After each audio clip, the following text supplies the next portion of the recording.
Salutations voyageurs et bienvenue dans Action, l'émission qui compte les petites histoires de nos grandes scènes. Aujourd'hui on écoute Chronomusique qui a décidé de nous parler de Réalité de Quentin Dupieux. Accrochez-vous et attention au spoil. A la fin de cette vidéo, après l'avoir liké et partagé, n'hésitez surtout pas à aller faire un tour sur la chaîne de Chronomusique si le talent, la composition originale décalée et les montages rigolos vous rendent joisse. D'ici là, bon visionnage.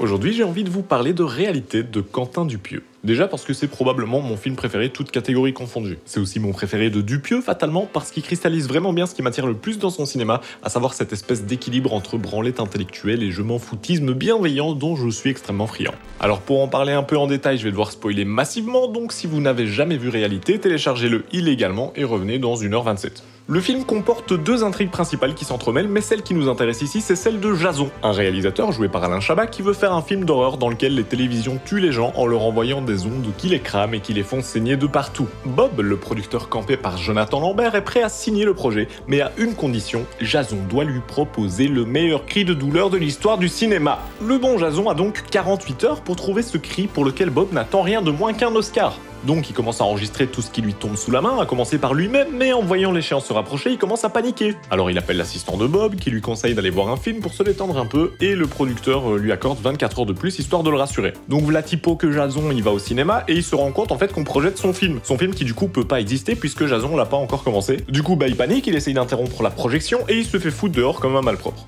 Alors là, il est complètement paumé. Alors il décide d'appeler le producteur, il veut lui expliquer ce qui se passe, donc il téléphone, et il interrompt Bob, du coup, en pleine conversation avec, je vous le donne en 1000, Jason. Donc là, c'est le bordel le plus total. On a une conversation à trois avec le Jason du téléphone qui explique à Bob qu'il vient de voir son propre film qui ne peut pas exister, et l'autre Jason qui leur explique que c'est pas grave, que c'est juste un cauchemar qu'il a fait la nuit passée, qu'il faut pas s'inquiéter, qu'il va se réveiller. Et à ce moment-là, dans à peu près n'importe quel autre film, on aurait un plan sur Jason qui se réveille dans la réalité véritable du vrai monde qui existe vraiment, et le film nous donnerait une idée, même un peu vague, de quand ce rêve va commencer, pour qu'on sache ce qui est réel et donc important pour la suite. Bref, on nous aurait donné des repères. Mais ici, c'est pas n'importe quel autre film, c'est Réalité de Quentin Dupieux, et donc on est sur l'amorce d'une non-conclusion qui durera encore une petite demi-heure. Et c'est ça qui rend cette scène ouf en fait, c'est pas tant la confusion méta, l'humour absurde ou le jeu génial d'Alain Chabat, que le contexte dans lequel cette scène se déroule qui en fait à mon sens une scène mémorable.